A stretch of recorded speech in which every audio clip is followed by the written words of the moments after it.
Shana Tova, everyone. Shana Tova to all of my dear friends, wherever you may be. I extend all of my blessings to you from the depth of my heart, that you be blessed with a year of good health, of nachas, of abundance, of joy, of all of the requests that you will be praying for during this high holiday season. There's a very often repeated Hasidic story that occurred on Rosh Hashanah some 250 or 300 years ago. This occurred with the Baal Shem Tov, the founder of the Hasidic movement, the great, awesome mystic, who had a student who himself was a very profound mystic by the name of Reb Wolf Kitzes. Reb Wolf Kitzes was the individual who had the great honor of sounding the shofar in the synagogue of the Baal Shem Tov. And one year the Baal Shem Tov instructed Reb Wolf to study all of the Kabbalistic intentions, meditations that Kabbalistic teachings offer for one to have when they are blowing the shofar, when they're sounding those blasts. And Reb Wolf, under instruction from his great master and mentor, his Rebbe, wanted to do the best job he possibly can. And so he studied all of these Kabbalistic meditations, and he took notes so that when he would be standing on the bima in front of the entire congregation, but most importantly, in front of his great master who he revered, that he would have the proper intentions, and these notes would be able to keep him focused and, if you will, scripted to what he wanted to focus on. The Baal Shem Tov got wind of the fact that his student Reb Wolf had notes that he made of these Kabbalistic meditations, and the Baal Shem Tov was not pleased about that at all. And so, in some way that only the Baal Shem Tov would know, he caused that his student Reb Wolf lost the paper with all of the notes. And there was Reb Wolf on the morning of Rosh Hashanah, about to sound the shofar, reaching deep into his pocket to find that paper of notes, and behold, they were gone. He was devastated. He was relying on these notes, and now they're not there, and his own master asked him to have special focus based on these meditations, and he was relying on the paper, but the paper was gone. What was he to do? And overcome and overwhelmed by the awesomeness of the moment and the fact that he did not have the focus he wanted, he broke down. He broke down in tears. And what was he to do? There was nothing for him to do other than to blow the shofar with a broken heart. And that's what he did. And after the services that day, the Baal Shem Tov called him over and he said, Reb Wolf, my dear student, I'd like to share something with you. You see, in heaven, there are many, many gates. Of course, we are talking figuratively speaking. There are many, many gates. And each gate opens up to a chamber of some form of blessing, whether it be livelihood, whether it be health, whether it be children, whether it be joy, whatever it may be. Each one of these chambers has a door, a gate. And in order to open up that gate and access those blessings, you need to have a key. Each door has a different key. Each meditation, each Kabbalistic meditation is a key to a different door. But he said, he told Reb Wolf, there actually is something that is like a master key, or as he referred to it, an axe that can break open any one of these doors. And that axe is a broken heart. Today, when you blew the shofar, you didn't just take a few keys and open up some chambers. You blew the shofar with a broken heart. You smashed open every single door. What was the Baal Shem Tov conveying to his student Reb Wolf? What was the message he was telling? Was he just trying to uplift him? Or was he teaching him something deep and profound? And I believe he was teaching him something very deep and very profound, something that takes a lifetime and a half to perfect. But yet, we have to work on every single day. And that is that we love doing things. We are good at doing things. We feel safe doing things because when we do something, we know what we're supposed to do, how it should be done, when it should be done. We can be the master of doing this right. And then we can feel good about ourselves and applaud ourselves for having done it. What's far, far more difficult than doing something is being someone. To simply be the person who God divined me and created me to be. To discover who that person is. To rip off all of the different layers that we put over ourselves to cover who we actually are, in order to present ourselves to the expectations of the people and the world around us. To take those off slowly through our life and to just be the very person that actually God is waiting for us to be, the very person that the universe is waiting for us to be, the very person that we are waiting to be, because there is nothing more meaningful, more enriching, and more purpose-filled than when we actually can be that energy, that spirit that God intends for us to be. I recently gave a talk on Zoom for a fellow Chabad rabbi. And I was preparing the talk, and I went through this exact story that Reb Wolf went through. I was writing and collecting information and putting together notes. And I was putting all of this together so that I can have a structure that I can present. And then somehow, God gifted me with an awareness to say, whoa, this is not the way to give a talk. When you give a talk, people want to feel you. They don't want information. They want to feel an energy. And if I'm being asked to talk, I bring my energy to the talk. That's what makes it a unique talk.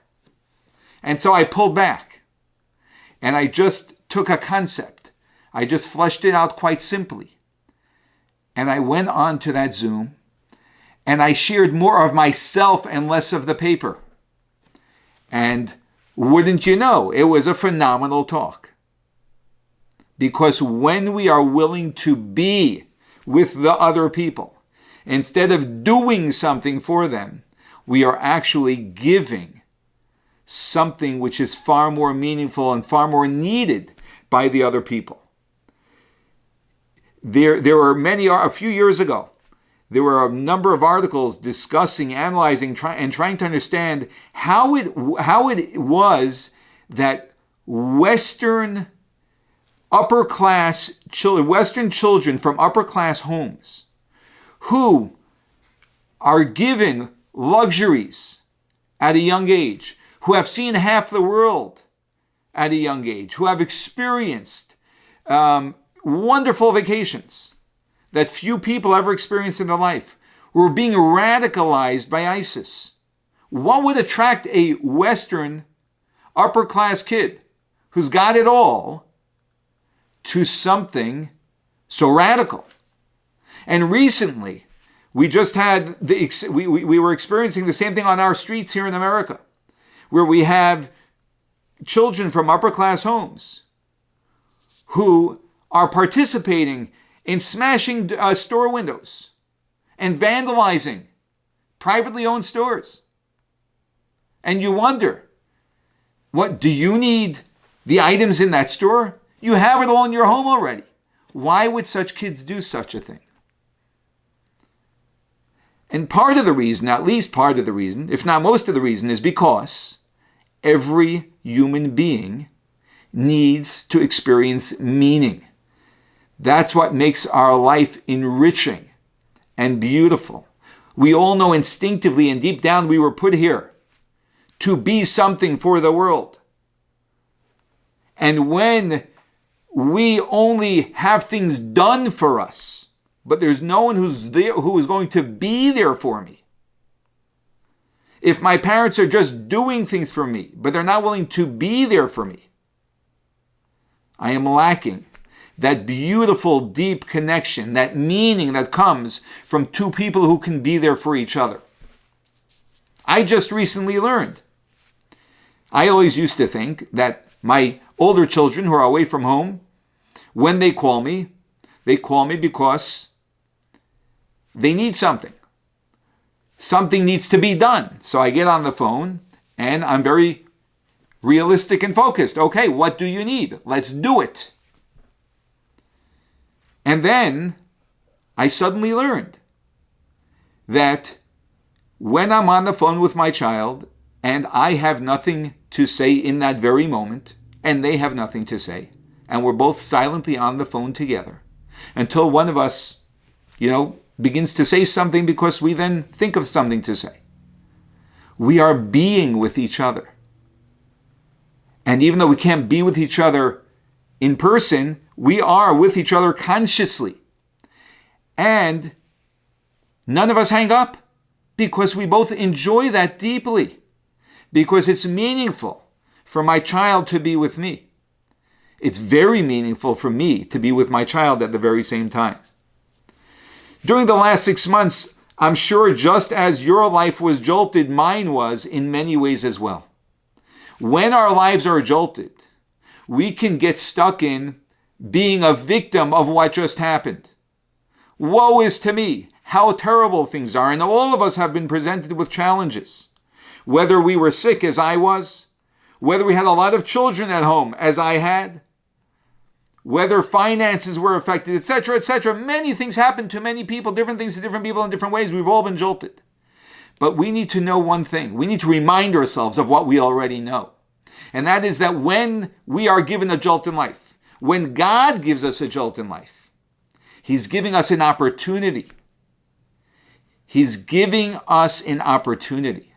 And we have to choose to see the opportunity. We have to choose to say, I can focus on the disruption. I can focus on the inconvenience. I can focus on the pain. Or I can focus on the opportunity. And when we focus on the opportunity, that's how we experience newness. That's how we experience a new year. God gives us an opportunity every new year by infusing the world with a whole new energy. But that energy doesn't afford much to us if we are not willing to access it, to be aware of and access that very special, that very unique opportunity. And one of the great opportunities that I've discovered out of these 6 months is the ability to be much more than to do. Not only to be there for my wife, not only to be there for my children, not only to be there when people speak to me, not to be there for people who I interact with in our community, relatives, but to be there for God. To actually take a moment and stop doing prayer and start being prayer. To actually be with God when I am praying. If only for 5 seconds. If only for 10 seconds. If only just to have that awareness for a few moments. It's being, the art of being, which is not an easy art to learn, but something we all can and we can all practice. Who we are should not be the result of what we do. What we do should be a result of who we are. And the more we practice being who we are, the more what we do will be a result of the person that we are. Well, who am I? That itself is an overwhelming question. Who am I if I am stripped of my job? Who am I if I am stripped of my money? Who am I if I'm stripped of my looks? Who am I if I'm stripped of my accomplishments? Who is this person? I'll ask you another question. Who do you want to be for the world?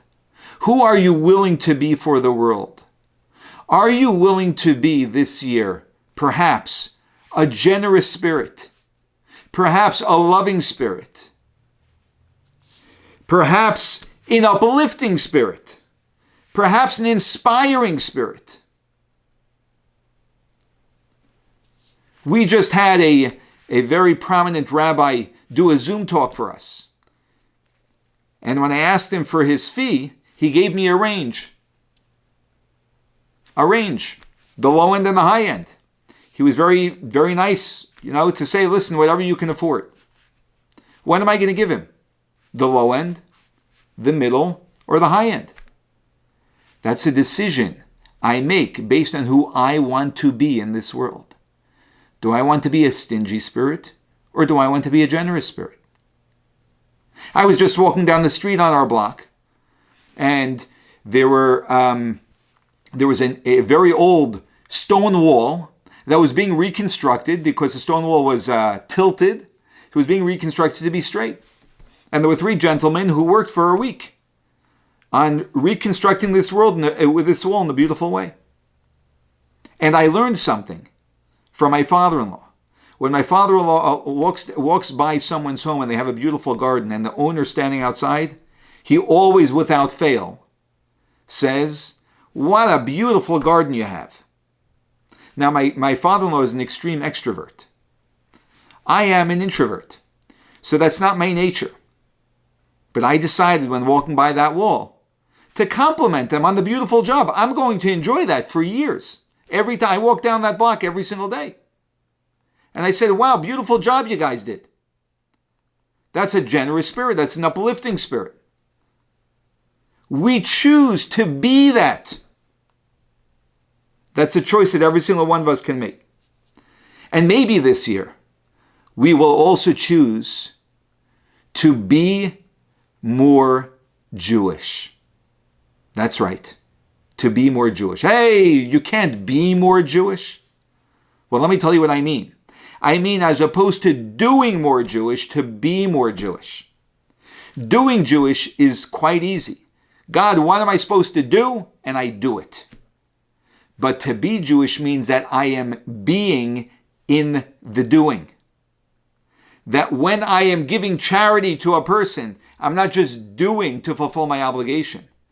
I am present with that person and giving them a spirit of comfort, a spirit of upliftment when I am giving them that money. That when I wrap my tefillin in the morning, I'm not just doing what I'm supposed to do, but I'm being. I ask myself, what is the being of tefillin? And to be with what tefillin represents in that moment.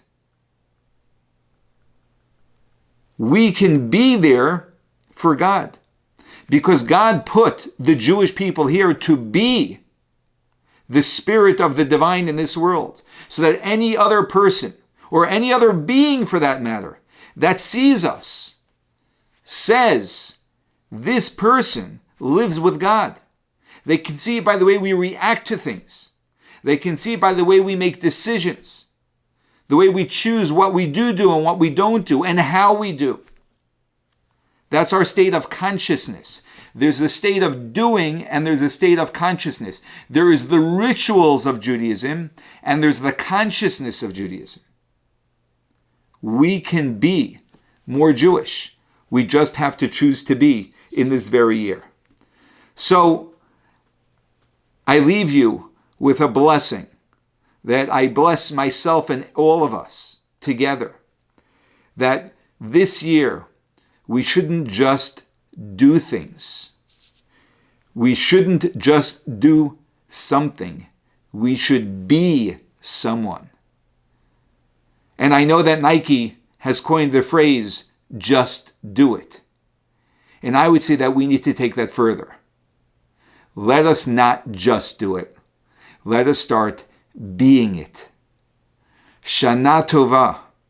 And this year, let us all be who God made us be, and together uplift this world out of all of the challenges, above all of the challenges that we are facing.